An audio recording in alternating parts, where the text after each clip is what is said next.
আসন্ন ত্রয়োদশ জাতীয় সংসদ নির্বাচন সামনে রেখে নিজেদের প্রার্থীদের জন্য কড়াকড়ি নির্দেশনা দিল বিএনপি। প্রচার নয়, যেন শৃঙ্খলাই এখন সবচেয়ে বড় বার্তা।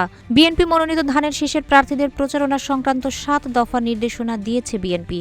১৯ জানুয়ারি রাতে বিএনপির নির্বাচন পরিচালনা কমিটির চেয়ারম্যান নজরুল ইসলাম খান স্বাক্ষরিত এক বার্তায় এ নির্দেশনা দেওয়া হয়। নির্দেশনায় বলা হয়, আসছে ২২ জানুয়ারি থেকে নির্বাচন প্রচারণা পুরোদমে শুরু হতে যাচ্ছে। নির্বাচনী প্রচারণাকালে ব্যানার, বিলবোর্ড, ফেস্টুন, হ্যান্ডবিল ও লিফলেট, ছবি ও ভোটার স্লিপ সংক্রান্ত সব বিধিবিধান যথাযথভাবে পালনের আহ্বান জানানো হচ্ছে। ৭ নির্দেশনা হল, কিউব হোল্ডিংসের গল্পে সেই রেখাটি আঁকা হয়েছিল আজ থেকে ১ যুগ আগে। নকশাই আমাদের ভাষা। Cube holdings limited.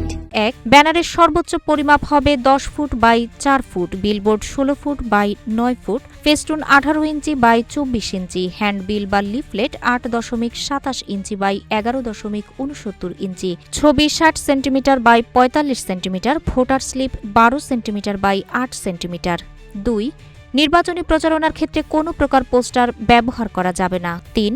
নির্বাচনী প্রচারণায় ব্যবহৃত ব্যানার, ফেস্টুন, হ্যান্ডবিল ও লিফলেট, ছবি ও ভোটার স্লিপ সাদা কালো রঙের হতে হবে। শুধু বিলবোর্ড ও সোশ্যাল মিডিয়ায় লেখা ও ছবি রঙিন করা যাবে। ৪.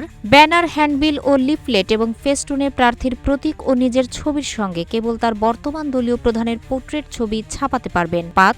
মুদ্রণকারী প্রতিষ্ঠানের নাম, ঠিকানা ও মুদ্রণের তারিখবিহীন কোনো ব্যানার, হ্যান্ডবিল, লিফলেট ও ফেস্টুন ব্যবহার করা যাবে না। 6. কোনো প্রার্থী কোনো নির্বাচনী এলাকায় ২০টির অধিক বিলবোর্ড ব্যবহার করতে পারবেন না। ৭. নির্বাচনী প্রচারণা ও ভোট গ্রহণের সময় কোনো প্রকার ড্রোন, কোয়াডকপ্টার বা এরূপ যন্ত্র ব্যবহার করা যাবে না।